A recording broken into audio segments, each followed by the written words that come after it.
வணக்கம் நேயர்களே, நீங்க கேட்டுக்கொண்டிருப்பது கமெண்ட்ரி 365.2. இன்னைக்கு வெள்ளிக்கிழமை. அதனால நம்ம சேனலோட ஸ்பெஷலான நிகழ்ச்சியை தொடங்கிடுவோமா? ஃப்ரைடே காமிக்ஸ் வித் உங்க கமெண்ட்ரி 365.2.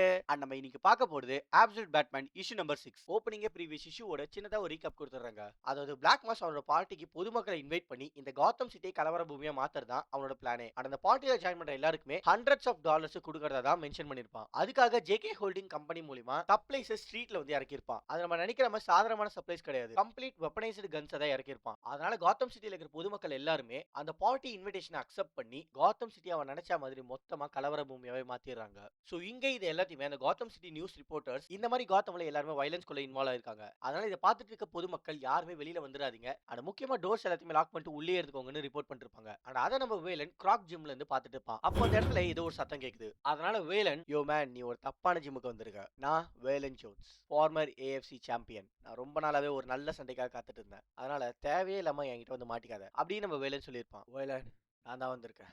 ஆக்சுவலா அங்க வந்திருக்கிறது நம்ம ப்ரூஸ்ங்க. அண்ட் ப்ரூஸை பார்த்தா நம்ம வேலன், ப்ரூஸ் உனக்கு என்னாச்சு? அந்த பார்ட்டி அனிமல்ஸ் எப்படி அண்ட் ஏன்? பிகாஸ் நான் தான் பேட்மேன் அண்ட் எனக்கு உன்னோட ஹெல்ப் வேணும். ஸோ இந்த இடத்துல பேட்மேனா இருக்க நம்ம ப்ரூஸ் வெயின் தன்னோட ஐடென்டிட்டியை ரிவீல் பண்ணிடுறாருங்க. அண்ட் அப்படியே நம்ம ஒரு சின்னதா ஃபிளாஷ்பேக் சீக்வன்ஸுக்கு போறோம். இங்கே நம்ம ப்ரூஸோட வீட்டுக்கு வேலன், ஹாசி, ஹார்வி, எடி, செலினா இவங்க எல்லாருமே நைட் ஸ்டே பண்றதுக்காக வந்திருப்பாங்க. அப்போ மார்த்தா லைட்ஸ் ஆஃப் பண்ணதுக்கு முன்னாடி யாருக்காச்சும் ஏதாவது தேவையான்னு கேட்க, அப்போ ஹார்வி, ஆமா டே எடி, உனக்கு பக்கத்துல 2 அடிக்கு இடம் இருக்குல்ல, கொஞ்சம் தள்ளி தான் படுக்கலாமேன்னு சொல்ல, அதுக்கு எடி, சாரி ஹார், இந்த இடத்த என்னோட கனவுக்காக நான் வச்சிருக்கேன். ஏன்னா என்னோட கனவு ரொம்ப பெருசு. பட் ஒருவேளை செலினாவும் ப்ரூஸும் அந்த ஸ்லீப்பிங் பேக்ல படுத்துக்கிட்டா நீ வேணா அந்த சோஃபால போய் படுத்துக்கலாம் அப்படின்னு சொல்லிடுவான். அதுக்கு செலினா வாய மூடுற எடின்னு சொல்ல, அதுக்கு அகைன் எடி, என்ன எங்க எல்லாருக்குமே தெரியும்பா உங்க 2 பேருமே உங்களுக்கு ரொம்ப பிடிக்கும்ட்டு. அதுக்கு மார்த்தா, அண்ட் அப்ப லைட்ஸ் ஆஃப் பண்ணிடலாம் அப்படின்னு சொல்லிக்கிட்டே திரும்பி பார்த்தா அங்க ஜோசப் சில் கன்னோட வந்து நின்று இருப்பான். அண்ட் மார்த்தா ப்ளீஸ் அப்படின்னு சொல்ல ஜோசப் சில் டப்புன்னு மார்த்தாவை போட்டு தள்ளிடுவாங்க. ஆனா அது எல்லாமே நம்ம ப்ரூஸோட கனவு தான். சோ இப்படிப்பட்ட ஒரு மோசமான கனவு நம்ம ப்ரூஸ்க்கு வந்ததுனால அவன் அவனோட ரூம்ல இருந்து அந்த ஹால்வேக்கு போயிருப்பான். அங்க அவன் கனவுல வந்தா மாதிரி மார்த்தா அந்த சோஃபால தான் உட்கார்ந்து இருப்பாங்க. அண்ட் ப்ரூஸ பார்த்த மார்த்தா அவனை கூப்பிட்டு மடியில படுக்க வச்சுப்பாங்க. சோ ப்ரூஸ் அவங்க அப்பாவை இழந்த அந்த ஒரு விஷயம் அவனை ஒரு விதமான பயத்துல தங்க வச்சிருக்கு. ஆனா அப்படியே நம்ம அங்க இருந்து பிரசன்ட் டைம்ல தான் வரும். இங்க மார்த்தாவும் ஜிம்மும் அந்த சப்ளைஸ் என்னன்னு செக் பண்ணிட்டு இருப்பாங்கல்ல. ஆனா அதுக்குள்ளேயே அந்த இடத்துல பயங்கரமா கலவரம் ஸ்டார்ட் ஆயிடுது. அண்ட் மார்த்தா அந்த சப்ளைஸ்ல இருந்து ஒரு மாஸ்க் எடுத்து இது என்னவா இருக்கும் அப்படின்னு கேட்க, அப்போ அங்க பார்ட்டி அனிமல் மாஸ்க் போடாத ஒருத்தன், ஹே அந்த கிரேட்டை மறைச்சு நிக்காதீங்கன்னு சொல்ல, இங்க மார்த்தா அந்த மாஸ்க் செக் பண்றதுக்காக போட்டு பார்த்திருப்பாங்க. ஜிம் அவன் எல்லாருக்குமே அவன் பணத்தை ஆஃபர் பண்ணிக்கிறான் அப்படின்னு சொல்ல, இங்க ஜிம் அந்த மாஸ்க் போடாத ஒருத்தனை பார்த்து கன் எய்ம் பண்ணிருப்பாரு. அதுக்கு அந்த மாஸ்க் போடாதவன், இல்ல இங்க இருந்த கிரேட்ல மாஸ்க் எல்லாத்தையும் எடுத்துறாங்கன்னு சொல்லியிருப்பான். அண்ட் அப்போ மார்த்தா அந்த மாஸ்க போட்டு செக் பண்ணதுல நம்ம ஜிம்மி மேல $1,000,000 பவுண்டி இருக்கிறத பாத்துருவாங்க. அப்போ ஜிம்மி, மார்த்தா நீங்க வந்து உடனே கிளம்பி ஆகணும்னு சொல்ல, அந்த மாஸ்க் போடாதவன் உன்னை நகர்ந்து போக சொன்ன ஓல்டு மேன் அப்படின்னு கன்னை ஏம் பண்ணிடுறான். அப்போ மார்த்தா, ஜிம் நீ இப்போ ஒரு டார்கெட்டா இருக்க அண்ட் நான் உன்னோட டெபுட்டி மேயர், சோ இல்ல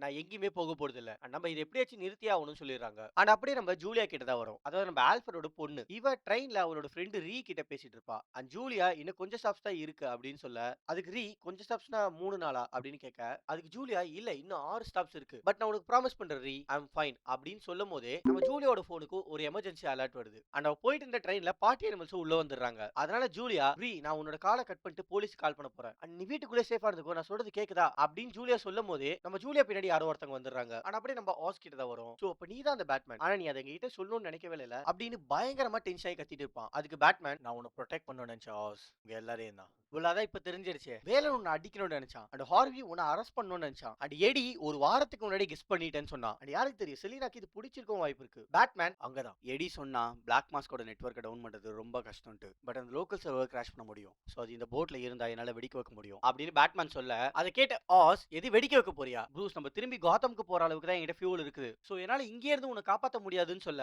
அதுக்கு பேட்மேன் அவன் கிட்ட அதை கேட்கவே இல்லையே அப்படின்னு அப்படியே அங்க இருந்து குதிக்க, அந்த லைட்னிங் ஸ்ட்ரைக் கூட நம்ம பேட்மேன் இருக்கிற அந்த பேஜ் தக்காளி வேற மாதிரி இருக்குங்க. அண்ட் பேட்மேன் அந்த போட்டை நோக்கி வர, அப்போ டாக்டர் பெஞ்சமின் அங்க டிஜே பண்ணிட்டு இருப்பாரு. அண்ட் அப்படியே கொஞ்சம் மேல பாக்க பேட்மேன் அங்க இருந்து டாக்டர் பெஞ்சமினோட மூஞ்சில தாங்க குதிச்சிருப்பாரு. அப்படியே லெஃப்ட்ல திரும்பி லைஃப் ஜாக்கெட் பாக்ஸ்ல இருந்து அதுல இருந்த ஜாக்கெட்டை நம்ம பெஞ்சமினுக்கு மாட்டி விட்டுருப்பாரு. அப்போ doctor Benjamin, wait wait maybe நம்ம பேசி பேட்மேன் டாக்டர் பெஞ்சமின அந்த போட்ல இருந்து உதைச்சு கீழே தள்ளி இருப்பாருங்க. லைக் எக்ஸாக்ட்டா இஷ்யூ நம்பர் 5ல நம்ம பேட்மேன டாக்டர் பெஞ்சமின் எப்படி அந்த பில்டிங் மேல இருந்து கீழே தள்ளி இருப்பானோ, அதே மாதிரி தான் நம்ம பேட்மேன் டாக்டர் பெஞ்சமினை இந்த இடத்துல கீழே தள்ளி இருப்பாரு. தலைவன் வெஞ்சன்ஸ் மூடு போயிட்டான் போலங்க. தென் அந்த குட்டிச்சாத்தான் ஒரு கத்தி எடுத்து நம்ம பேட்மேனை நோக்கி வர, நம்ம பேட்மேன் அதை அழகா பிடிச்சி அப்படி தூக்கிடுவாரு. அப்பயும் அந்த குட்டிச்சாத்தான் உனக்கு துண்டு துண்டா வெட்டாம விட மாட்டேன்னு வேற சொல்லும். அண்ட் பேட்மேன் அதுக்கும் ஒரு லைஃப் ஜாக்கெட்டை மாட்டி விட்டுருவாரு. அப்ப அந்த குட்டிச்சாத்தான் ஸ்டாப் மேன், நான் ஒரு சின்ன குழந்தை, நீ என்ன அடிக்க கூடாது அப்படிங்கிற மாதிரி சொல்ல, அப்போ பேட்மேன் அந்த குட்டிச்சாத்தனை பார்த்து ஒரு லுக் விடுவாரு. நமக்கு அங்கேயே புரிஞ்சிருங்க பேட்மேன் என்ன பண்ண போறாருன்ட்டு. எஸ், நம்ம நினைச்ச மாதிரியே பேட்மேன் அந்த குட்டிச்சாத்தனை ஃப்ரீ கிக் பண்ணி பாருங்க. ஆனா அந்த குட்டிச்சாத்தான் ஏர்ல பறக்க, அதை தேடி அந்த சைனாஸ் கேர்ள் ஃப்ரெண்ட் வந்திருக்கும். கிடோ நீ வெளியில தான் இருக்கியா அப்படின்னு தேடிட்டு இருக்க, நம்ம பேட்மேனை பாத்துருவா. அப்போ பேட்மேன் அவளை பார்த்து ஒரே ஒரு ஸ்மைல் தான். அந்த பொண்ணு லைஃப் ஜாக்கெட்டாவது வேற ஏதாவதுன்னு டைரக்டா போட்ல இருந்து அவளே குதிச்சிருவாங்க. ஆனா பேட்மேன் சேஃப்டி ஃபர்ஸ்ட்னு அந்த பொண்ணுக்கு ஒரு லைஃப் ஜாக்கெட் தூக்கி போட்டுருப்பாரு. தலைவர் செம்ம ஸ்வாகா பண்றாருல. தென் அகைன் நம்ம அந்த ஃபிளாஷ்பேக் சீக்வன்ஸ் தான் கண்டினியூ பண்றோம். இங்க ப்ரூஸ் மார்த்தா கிட்ட நீங்க என்ன பண்றீங்கன்னு கேட்க, அதுக்கு மார்த்தா ஜஸ்ட் இந்த போட்டோஸ் எடுத்து வச்சிட்டு இருக்கேன், அண்ட் இந்த போட்டோ நீ பிறக்கிறதுக்கு முன்னாடி எடுத்தது அப்படின்னு சொல்ல, அண்ட் அந்த போட்டோவை பார்த்த ப்ரூஸ், ஓ அப்பாக்கு உங்களோட அதிகமான முடி இருக்கு அப்படின்னு சொல்லியிருப்பான். அதுக்கு மார்த்தா, நீ கன்ஃபார்மா பெட் பண்ணலாம், அது அதிகமா தான் இருந்தது, ஏன்னா உனக்கு தெரியுமா உங்க அப்பா த மொமெண்ட்ஸ்ங்கிற ஒரு பேண்ட்ல இருந்தாருன்னு. அதுக்கு ப்ரூஸ், கேட்கும் போதே கேவலமா இருக்கேன்னு சொல்லியிருப்பான். அதுக்கு அகைன் மார்த்தா, நானும் அதே தான் சொன்னேன், அண்ட் இந்த போட்டோ நீ நடக்க கத்துக்கும் போது எடுத்தது, அண்ட் இது மேன் இது எனக்கு ரொம்பவே பிடிச்சிருக்கு அப்படின்னு சொல்ல, அதுக்கு ப்ரூஸ், இது உங்களுக்கு தெரியாதுன்னு நினைக்கிறமா, பட் இந்த போட்டோ அன்னைக்கு காலையில இருந்த அந்த கிளாஸ் ட்ரிப் அப்போ அந்த ஜூல அந்த சம்பவம் நடக்கிறதுக்கு முன்னாடி அப்பா எடுத்தது அப்படின்னு ப்ரூஸ் ஒரு வெறுப்பிலே தாங்க சொல்லியிருப்பான். தென் அப்படியே பிரசன்ட் டைம்ல எனக்கு தான் வரும். இங்க அந்த மாஸ்க போடாத கண்ணை காமிச்சு நம்ம ஜிம்மன் மார்த்தாவை மிரட்ட, நீ எங்களை என்ன வேணா மிரட்டலாம், ஆனா நானும் மேயர் ஜார்டனும் இந்த மாஸ்க் உங்ககிட்ட கொடுக்க போறது கிடையாதுன்னு சொல்ல, ஜிம்மியும் கண்ணை ஏன் பண்ணிக்கிட்டே ஒழுங்கா திரும்ப போயிடு அப்படின்னு சொல்லிடுவாரு. அண்ட் அவன், ஓ அப்ப இது எல்லாமே உன்னோட கண்ணு எதிர்க்க தான் நடக்க போகுது ஜார்டன், ஏன்னா இது எல்லாமே போகிறதுக்கு முன்னாடி நாங்க எங்களுக்காக ஏதாச்சும் எடுத்துக்கணும் தான் ட்ரை பண்றோம்னு சொல்ல, அப்ப மார்த்தா, நீங்க எல்லாருமே பேட்மேன் காமிச்சத பாத்தீங்க தானே, பிளாக் மாஸ்க்கு இந்த காத்தம கலர பூமியா மாத்தணும், அதனால தான் அவன் நம்மள யூஸ் பண்றான், யாருக்கு தெரியும் இது மூலமா அவனோட ஆளுங்க மட்டும் ப்ராஃபிட் ஆகலாம், அவர் இன்னும் நிறைய இடத்தை கண்ட்ரோல் பண்ணலாம், ஆனா இது எல்லாமே அவனுக்கு ஒரு கேம் தான், பட் நம்ம இதுல ஜெயிக்கிறதுக்கு ஒரே ஒரு வழி தான் இருக்குது, இந்த கேமை விளையாடாம இருக்கணும் அப்படின்னு சொல்ல, அப்போ அந்த இடத்துல ஒரு மாஸ்க் போட்டவன், அப்ப உங்கள மாதிரி ஆளுங்க கேம் விளையாடாம இருக்கிறதுனால தான் எங்களுக்கும் கொஞ்சம் லக் அடிக்குது, ஏன்னா உங்களெல்லாம் ரொம்ப சீக்கிரமாவே போட்டு தள்ளிட முடியும்ட்டு கண்ணை ஏம் பண்றான். ஆக்சுவலா இந்த இடத்துல அந்த மாஸ்க் போடாதவன அந்த பார்ட்டி எலிமெண்ட்ஸ்ல ஜாயின் பண்ணணும் தான் நினைக்கிறான், ஆனா அவன் மாஸ்க் போடல, அதனால மத்தவங்களுக்கு அவன் ஒரு டார்கெட்டா தாங்க தெரிவான். சோ அந்த இடத்துல எல்லாருமே அந்த மாஸ்க் போடாதவன ஏம் பண்ண, அப்போ அந்த கேங்ல இருந்த ஒருத்தன் அவங்களோட வேல்யூ செக் பண்ணு, அந்த ரேண்டம் காயோட வேல்யூ ரொம்பவே கம்மியா இருக்கு, ஆனா ஜார்டன் அவனோட டெப்யூட்டி மேயரோட வேல்யூ $1,000,000 ஒர்த்ல இருக்குன்னு சொல்லி அவங்கள டார்கெட் பண்ணிருப்பாங்க. பட் அப்படியே அங்க இருந்து நம்ம கட் பண்ணி ஜூலியா கிட்ட தான் வரும். அவ இந்த பிளேனை டேக் ஆஃப் பண்ணாதன்னு நம்ம ஆல்ஃபிரட் கிட்ட சொல்லிருப்பா. சோ அப்ப அந்த ட்ரெயின்ல நம்ம ஜூலியாக்கு பின்னாடி வந்து நம்ம ஆல்ஃபிரடா தான் இருக்கணும், ஏன்னா இந்த காத்தம் சிட்டி ஒரு கலவர பூமியா மாறினதுனால அவரோட பொண்ணை காப்பாத்துறதுக்காக தான் அவளை சிட்டில இருந்து வேற ஒரு இடத்துக்கு கூட்டு போக பாக்குறாரு. ஆனா ஜூலியா,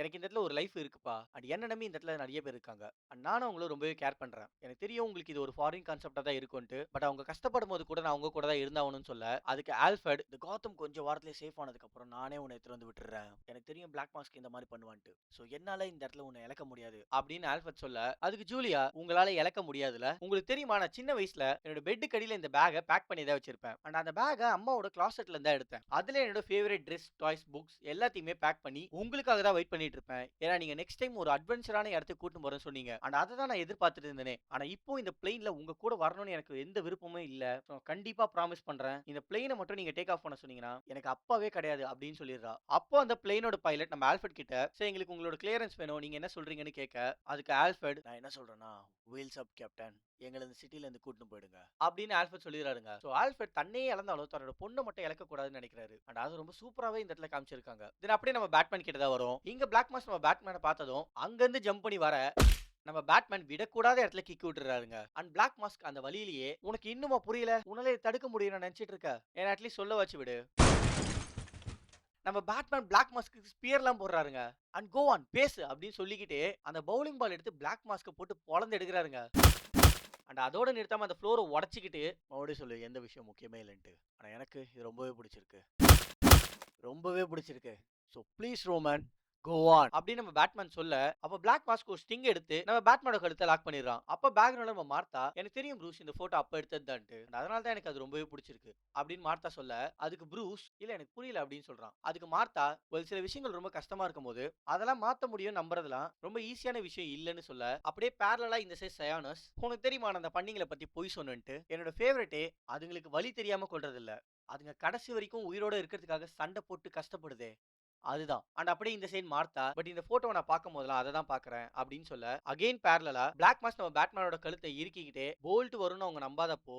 அண்ட் அவங்களால வின் பண்ண முடியும்ங்கிறப்பவும் அவங்க ஒரு சத்தத்த எழுப்புவாங்க. அண்ட் அகைன் அப்படியே இந்த சைடு மார்த்தா, பிகாஸ் எந்த விதமான பிரச்சனை வந்தாலும், அண்ட் அந்த பிரச்சனை நம்ம கைய மீறி போனாலும், உங்க அப்பா எப்பயுமே நம்பிக்கையோட தான் இருப்பாரு. அண்ட் அகைன் இந்த சைடு பிளாக் மாஸ்க், அண்ட் அந்த அலறல் தான் இந்த உலகத்திலேயே ஒரு பெஸ்ட்டான சத்தம். And once again Martha, but அவர் எப்பயுமே மேல தான் ரொம்ப நம்பிக்கையோட இருப்பாருன்னு சொல்ல, இங்க நம்ம பேட்மேன் பிளாக் மாஸ்க் கிட்ட இந்த மாதிரியான சத்தமா அப்படின்னு பேட் மாஸ்க்ல இருக்கிற அந்த இயர்ஸ ஸ்விங் பண்ணி பிளாக் மாஸ்கோட மாஸ்கே உடைச்சுக்கிட்டு உள்ள இறக்கிடுறாருங்க. அண்ட் பேட்மேன் பிளாக் மாஸ்க்கு லைஃப் ஜாக்கெட் கொடுத்து அவனை இழுத்துட்டு போக, அப்போ பிளாக் மாஸ்க், நீ ஒரு முட்டாள்தனமான பைத்தியக்காரன், அண்ட் நீ எல்லாத்தையுமே இழக்க போற, விரும்பின எல்லாரையும் தான், ஏன்னா நீ என்ன மாதிரியான விஷயத்தை ஸ்டார்ட் பண்ணிக்கிறேன்னு உனக்கு சுத்தமா ஐடியாவே இல்லை அப்படின்னு சொல்லிட்டு இருக்கும் போதே பேட்மேன் அவனை தூக்கி தண்ணியில வீசிடுறாரு. அண்ட் அப்படியே இந்த சைடு அந்த மாஸ்க் போட்டு எல்லாருமே நம்ம ஜிம்மன் மார்த்தாவை லாக் பண்ணிடுறாங்க.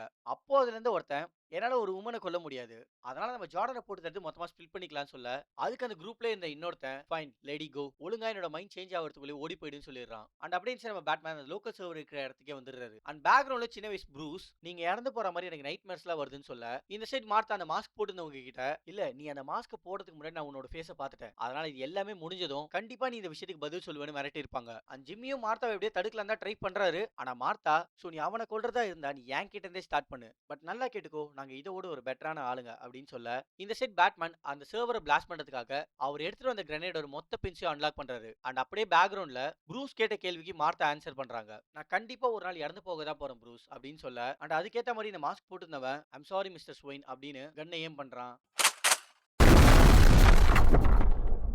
பட் அதுக்குள்ளே பேட்மேன் அந்த மொத்த ஷிப்பையும் பிளாஸ்ட் பண்ணிடுறாரு. பேக்ரவுண்ட்ல மார்த்தா, நீயும் தான், பட் ரொம்ப நாளைக்குலாம் இல்ல, அண்ட் உனக்கு விருப்பம் இல்லைன்னா நான் இந்த போட்டோவை எடுத்துறேன் அப்படின்னு சொல்ல, அதுக்கு ப்ரூஸ், இல்ல அது அப்படியே இருக்கட்டும் அப்படின்னு சொல்றான். அண்ட் மார்த்தாவை ஏம் பண்ண எல்லாரோட மாஸ்க்லயும் சிஸ்டம் ஃபெயிலியர்னு வந்துருது. அண்ட் இந்த சைடு நம்ம பேட்மேன் தண்ணிக்குள்ள முழுக, பேக்ரவுண்ட்ல நம்ம மார்த்தா, ஓகே இந்த பிக்சர் நான் அப்படியே விட்டுறேன்னு சொல்றாங்க. அதுக்கு ப்ரூஸ், தேங்க்ஸ் மா, அண்ட் நான் மறுபடியும் என்னோட பெட்டுக்கே போறேன் அப்படின்னு சொல்ல, இந்த சைடு அந்த பார்ட்டி அனிமல்ஸ் மாஸ்க் போட்டிருந்த எல்லாருமே, ஓ முடிஞ்சிருச்சா, அப்போ காசுலாம் கிடையாது அப்படின்னு சொல்ல, இந்த சைடு பேட்மேன் கடல் ஆழத்துக்கே போறாரு. அண்ட் அகைன் பேக்ரவுண்ட்ல மார்த்தா, ப்ரூஸ் நீ தூங்க போறதுக்கு முன்னாடி நான் உங்ககிட்ட ஒன்னே ஒன்று சொல்லணும்னு நினைக்கிறேன், நான் உன்னை நினைச்சு ரொம்பவே பெருமைப்படுறேன் அப்படின்னு நம்ம மார்த்தா இங்க சொல்ல, இந்த சைடு நம்ம மார்த்தா அந்த காசு கேட்டவன தவடையிலே குத்துறாங்க. அண்ட் அகைன் பேக்ரவுண்ட்ல மார்த்தா, உனக்கு நடந்த விஷயத்தை நினைச்சு நீ கோவப்படுறதுக்கோ பயப்படுறதுக்கான ரைட்ஸ் உங்ககிட்ட இருக்கு, ஆனா நீ அப்படிப்பட்டவன் கிடையாது. அண்ட் உனக்கு தெரியும்ல நீ ஜிம்மி கிட்ட அந்த ஃபியூனல்ல என்ன சொன்னன்ட்டு, பிகாஸ் நம்ம மத்த விஷயங்களை செய்யும் போது தப்பான விஷயம் நடக்கதா செய்யும், ஆனா அதுல வர அந்த வழிகளை யூஸ் பண்ணி நம்ம ரொம்ப உறுதியாகவும் நம்பிக்கையாகவும் இருக்கணும், அண்ட் அந்த வழிகளை எல்லாத்தையுமே நீ ஒரு கேப்பா போட்டுக்கணும் அப்படின்னு நம்ம மார்த்தா சொல்லும் போதே நீ நம்ம பேட்மேனை யாரோ பேட்மேபிள் யூஸ் பண்ணி காப்பாத்துறாங்க. அண்ட் அகைன் மார்த்தா, அண்ட் இந்த கெட்ட விஷயங்கள் மறுபடியும் நடக்காத அளவுக்கு நீ வேலை செய்யணும், அண்ட் அப்படிதான் இந்த நைட் மேர்ஸ்ல இருந்து உன்னால ஜெயிக்க முடியுமே, அண்ட் அப்படிதான் உன்னால அதுங்க எல்லாத்தையுமே எதிர்த்து நிக்க முடியும்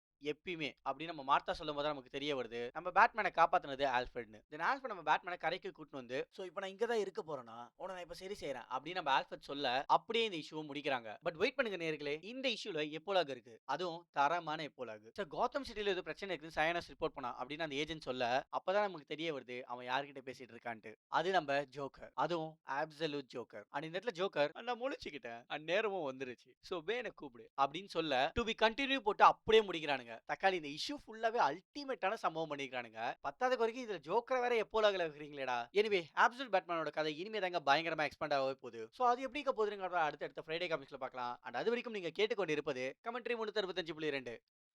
அப்புறம் பார்க்கலாம்.